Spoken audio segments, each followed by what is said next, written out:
Hi, this is Rachel with Rachel's Reviews, and today we're going to talk about one of my favorite movies, When Harry Met Sally. And this movie just recently had its 25th anniversary, and it was released in 1989, and it was written by Nora Ephron and directed by Rob Reiner. And they actually were talking after Reiner's divorce. And this idea of can men and women be friends came up, and they started talking about it more, and eventually it led to this screenplay. And Nora Ephron was actually nominated for an Academy Award for the screenplay, and according to her, once they got Billy Crystal on board, according to her, he made it funny. So he added a lot of the humor and the funny dialogue to the screenplay. But it starts out with Harry and Sally, played by Billy Crystal and Meg Ryan. They're in college and they're off to New York, and they're sharing a car together. And he brings up this idea, can men and women be friends? And she thinks yes they can, he thinks no they can't.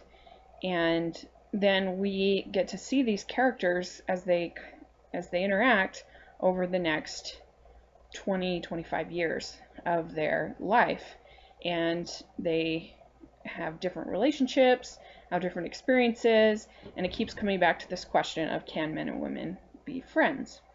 And there are basically only 4 characters that we get to meet in any kind of concrete way.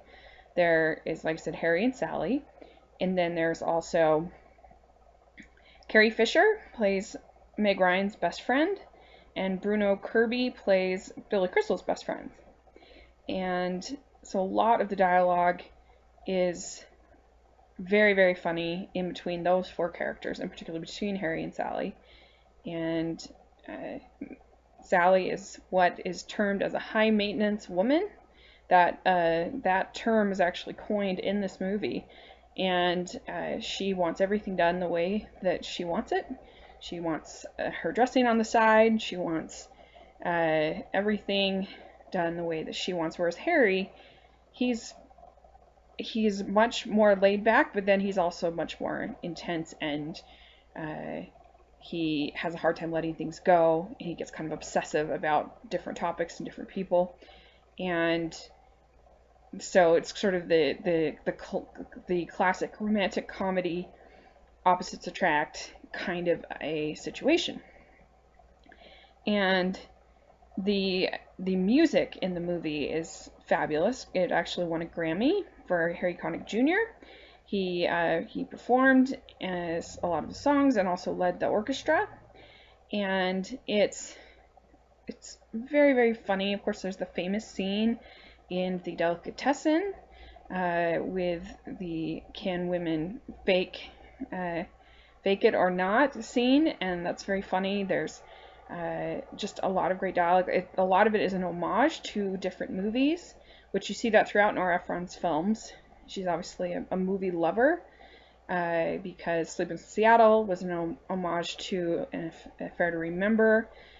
You've Got Mail was Shop Around the Corner, and When Harry Met Sally, there is a lot of homage to Casablanca. And they even are shown watching the movie, analyzing the movie, and about how movies can kind of be an important part of your life, and they can kind of narrate your life. And that's what Nora Ephron's movies have actually done for me. I feel like so often I will purchase something or talk to somebody, and I think, oh, she would have something really funny to say right now.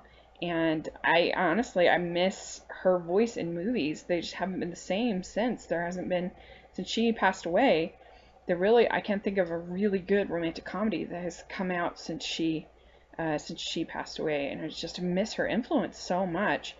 And it's a great movie. I highly recommend it. I would also say that in the clean, squeaky clean grading scale, that When Harry Met Sally would get a C+. It does have a fair amount of sexual dialogue and a little bit of sexual content. It's pretty tame, but there's a little bit of profanity, and so I would say be on the safe side that it is more an adult or mature teen type of film. But I really love it. It's really funny. It's got great performances, and I highly recommend go check it out if you haven't seen it.